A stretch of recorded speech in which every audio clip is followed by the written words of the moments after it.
भारत माता की, भारत माता की, भारत माता की।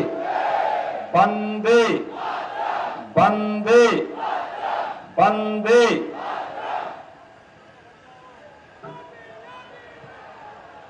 सनातन आस्था की समेतिक अभिव्यक्ति कुंभ की पवित्र धरा महर्षि भारद्वाज की तपोभूमि पावन त्रिवेणी तट पर बसे तीर्थराज प्रयागराज को नमन करते हुए आज के इस कार्यक्रम में मंच पर उपस्थित प्रदेश सरकार में मेरे वरिष्ठतम सहयोगी उप मुख्यमंत्री और इसी माटी के सपूत श्री केशव प्रसाद मौर्य जी, प्रभारी मंत्री श्री स्वतंत्र देव सिंह जी, इसी प्रयागराज के सपूत और प्रदेश के औद्योगिक विकास के मंत्री श्री नंदगोपाल गुप्ता नंदी जी, माननीय सांसद प्रोफेसर रीता बहुगुणा जोशी जी, श्रीमती केसरी देवी पटेल जी,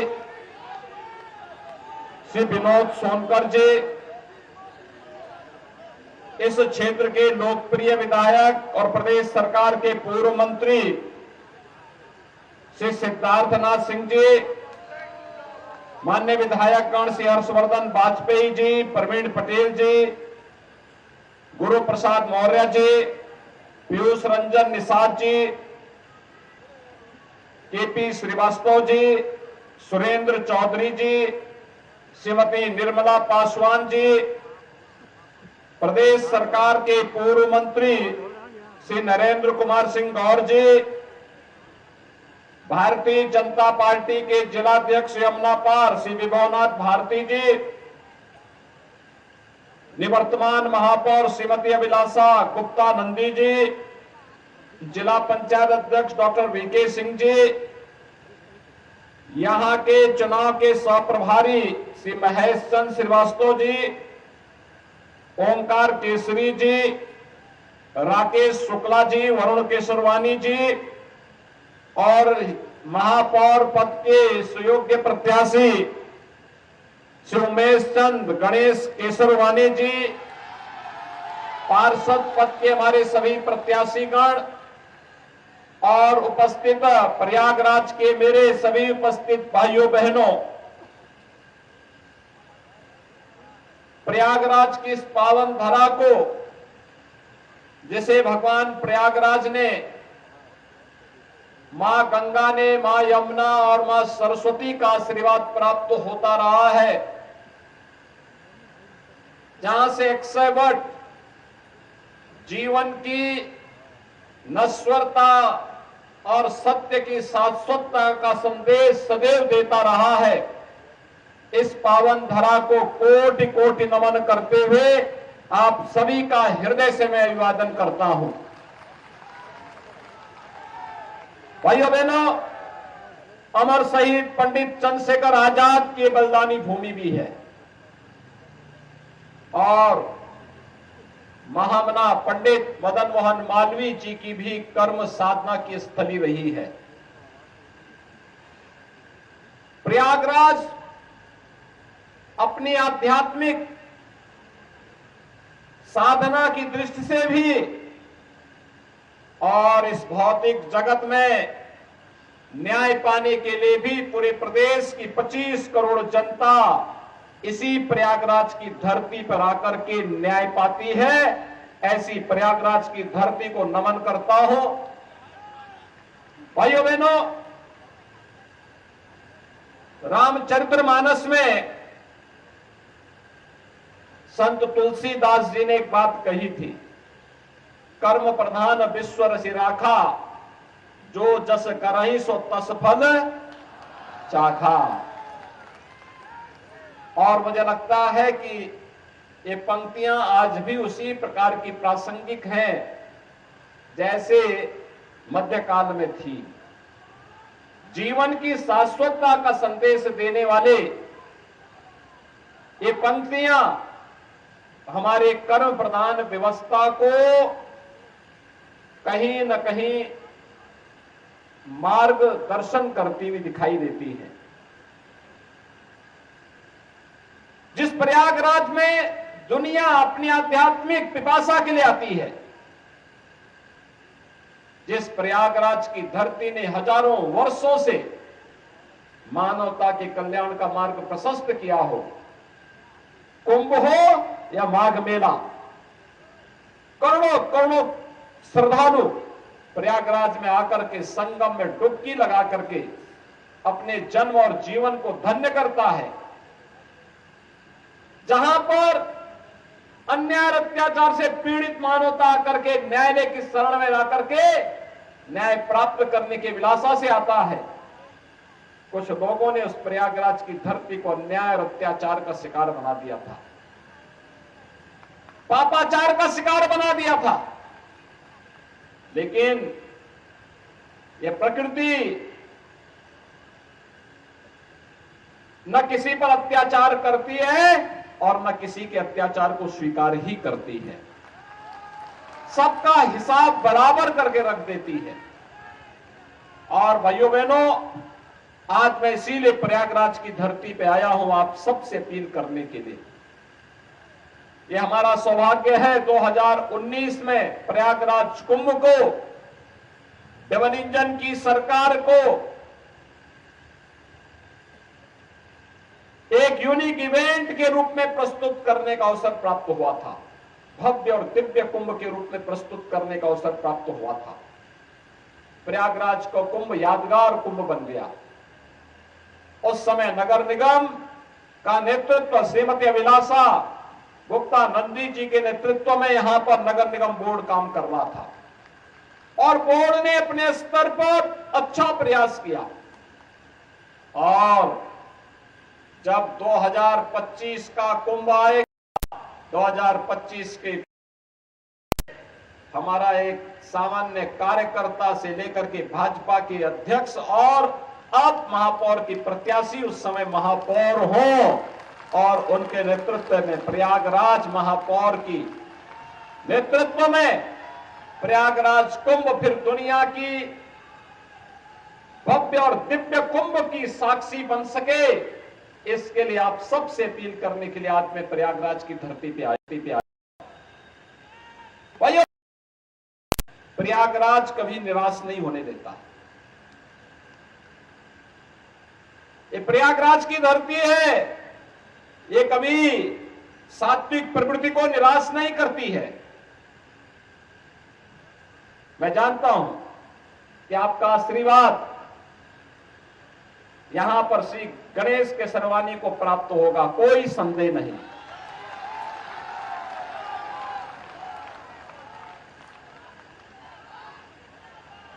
इन्होंने एक कार्यकर्ता के रूप में जिस निष्ठा के साथ कार्य किया और आज जब भाजपा ने एक अवसर दिया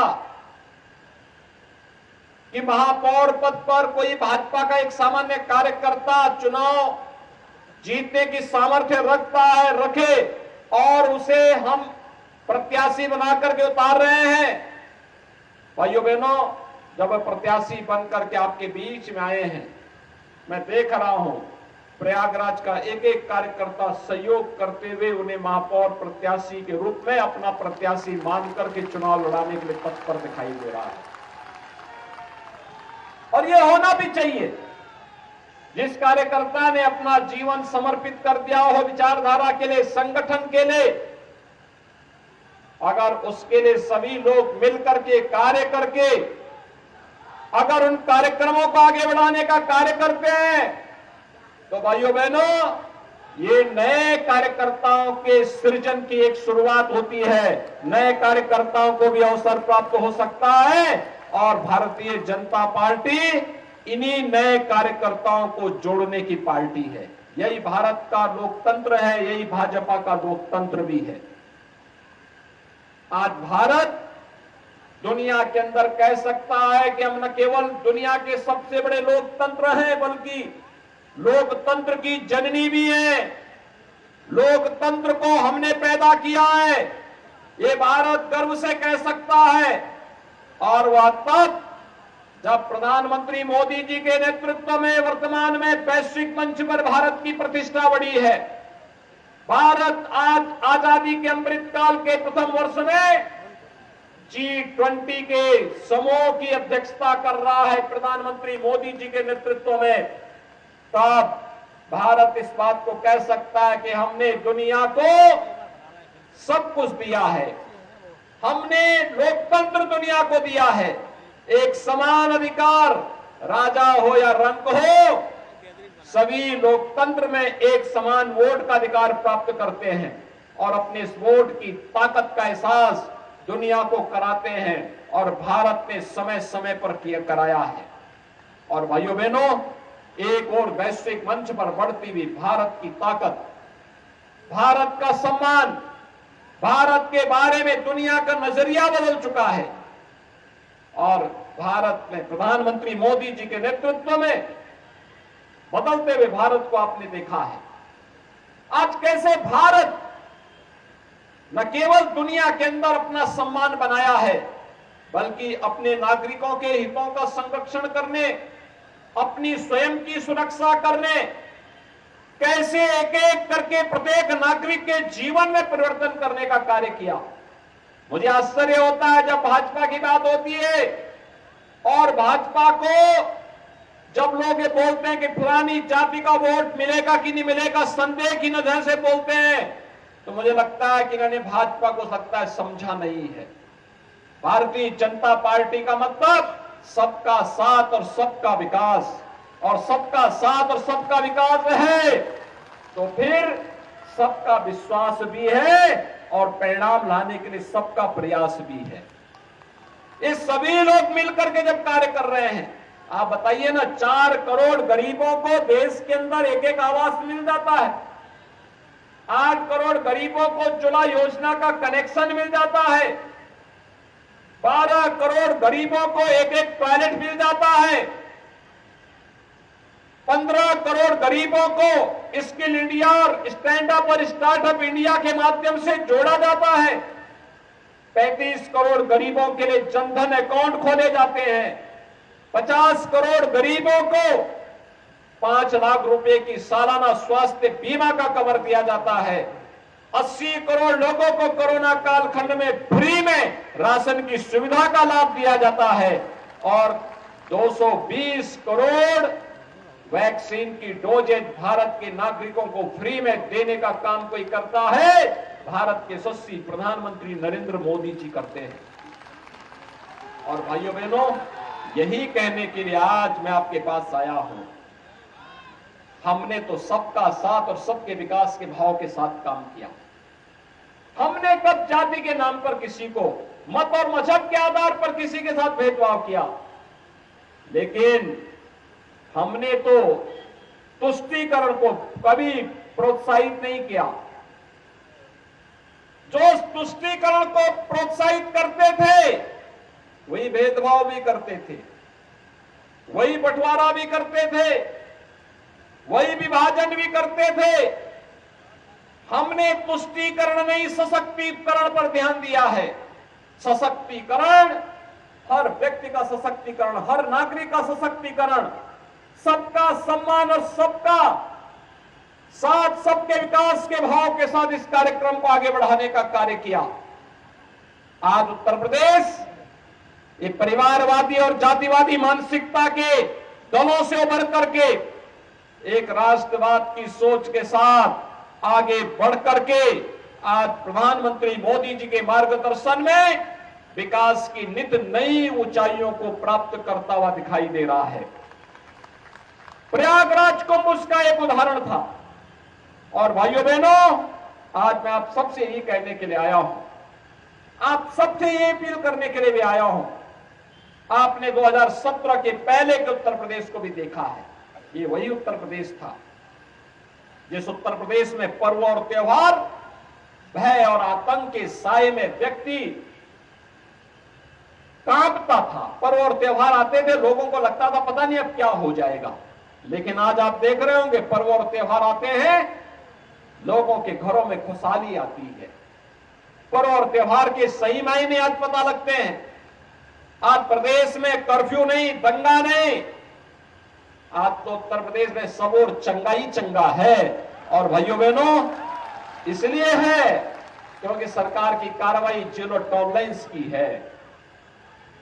जो लोग पहले आतंक के बल पर गरीबों की संपत्तियों पर कब्जा करते थे, व्यापारियों से रंगदारी वसूली करते थे, आज गले में तख्ती लटका करके जाने के लिए मजबूर हुए हैं। आज व्यापारी को कोई व्यापारी रंगदारी नहीं देता है। आज भाइयों बहनों रंगदारी नहीं, आज तो हम व्यापारी को राज्य सरकार की ओर से व्यापारी कल्याण बोर्ड के माध्यम से 10 लाख रुपए की सुरक्षा बीमा दे रहे हैं। और भाइयों बहनों यही नहीं, पीएम स्वनिधि योजना में स्ट्रीट वेंडर को भी आर्थिक स्वावलंबन की ओर अग्रसर बनाने का काम हो रहा है। एक समय था 17 के पहले जब व्यापारियों से रंगदारी वसूली होती थी, आज रंगदारी नहीं, आज तो उसे स्वनिधि का लाभ और आज उसे व्यापारी कल्याण बोर्ड के माध्यम से 10 लाख का बीमा कवर देने का कार्य हो रहा है।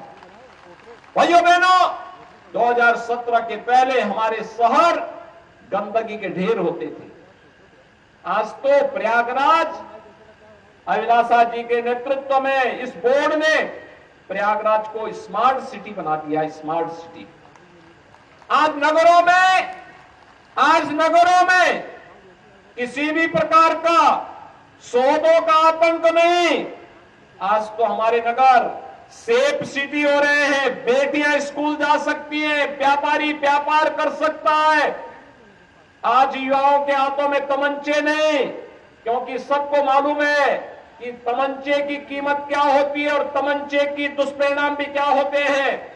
आज भाइयों बहनों, उत्तर प्रदेश के युवाओं के हाथों में टैबलेट है, टैबलेट। 2 करोड़ युवाओं को हम लोग उत्तर प्रदेश में टैबलेट दे रहे हैं। ये टैबलेट उसके टैलेंट को टेक्नोलॉजी और ट्रेनिंग के साथ जोड़ करके उसकी प्रतिभा का लाभ उत्तर प्रदेश के लिए लेने की पूरी व्यवस्था की गई है। देश उसका लाभ ले ले। अभी हम लोगों ने ग्लोबल इन्वेस्टर समिट किया था। हमारे उप मुख्यमंत्री और मंत्रीगण अलग अलग देशों की यात्रा में गए थे और दुनिया से भी और देश से भी भारी पैमाने पे निवेश लेके आए। 35 लाख करोड़ रुपए का निवेश का प्रस्ताव हुआ है भाइयों, 35 लाख। और ये 35 लाख करोड़ रुपए का मतलब 1 करोड़ युवाओं को सीधे सीधे नौकरी की गारंटी। 1 करोड़ युवाओं को। ये प्रयागराज में तो लाखों युवा प्रतियोगी परीक्षाओं की तैयारी करते हैं। इन युवाओं के लिए रोजगार भी चाहिए, नौकरी भी चाहिए और 1 करोड़ युवाओं को ये ग्लोबल इन्वेस्टर समिट नौकरी की गारंटी भी देता है। लेकिन उसके लिए हमें उसकी स्किल डेवलपमेंट पर, उसके टैलेंट को ट्रेनिंग के साथ जोड़ने की कार्रवाई के पर ध्यान देना होगा। और इसीलिए हम टैबलेट दे रहे हैं। जो तमंचा पकड़वाते थे उनकी दुर्गति हर व्यक्ति देख रहा है और इसीलिए अब तमंचा नहीं, उत्तर प्रदेश की पहचान आईटी स्किल के लिए जानी जाएगी और इसलिए हमारे युवाओं के हाथों में टैबलेट रहेगा।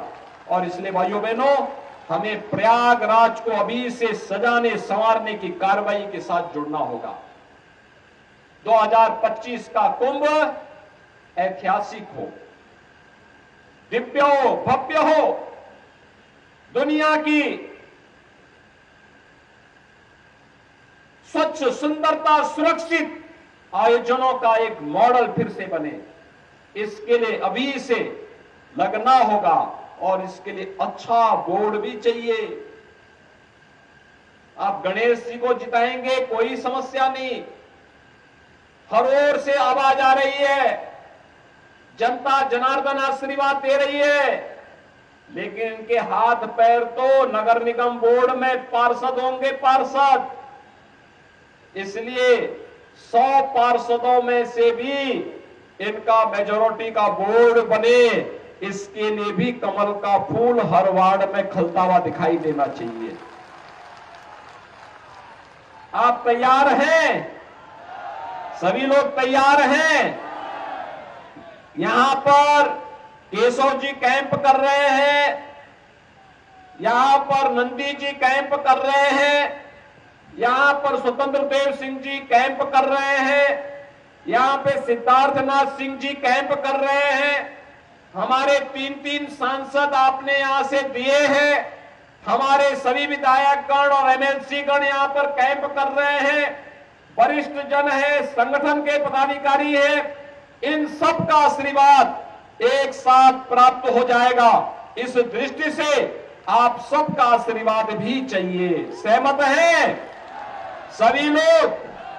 गणेश केसरवानी जी के नेतृत्व में फुल मेजोरिटी का बोर्ड बनाएंगे प्रयागराज में। और भाइयों बहनों, प्रयागराज में आप बनाइए और हम लोगों ने माफियाओं की जो अवैध संपत्ति थी उस पे तोड़ करके जो गरीबों का आवास बनाए, बोर्ड बनाइए। अगले महीने उस संपत्ति पर गरीबों को आवास आवंटन करने के लिए भी आने जा रहे हैं। यहां पर जो भी माफिया गरीबों की संपत्ति पर कब्जा करके ऐसे कब्जा करने का प्रयास करेगा, उसकी संपत्ति को ऐसे ही जब्त करके गरीबों के लिए आवास बनाने का काम सरकार करेगी। डबल इंजन की सरकार करेगी। हर गरीब को संरक्षण देंगे, हर शरीफ को, हर व्यापारी को सुरक्षा देंगे। लेकिन राज्य सरकार भ्रष्टाचार और अपराध में जीरो टॉलरेंस की नीति के तहत कार्य अपना अनवरत जारी रखेगी। इस विश्वास के साथ श्री गणेश केसरवानी जी के नेतृत्व में भारतीय जनता पार्टी के फुल मेजोरिटी के बोर्ड को बनाने की अपील प्रयागराज वासियों से करता हूं। और भाइयों बहनों, ये तब संभव आप सभी लोग करने के लिए जाएंगे। पहले मतदान, फिर जलपान। तैयार हैं? करेंगे भी और लोगों से करवाएंगे भी ना।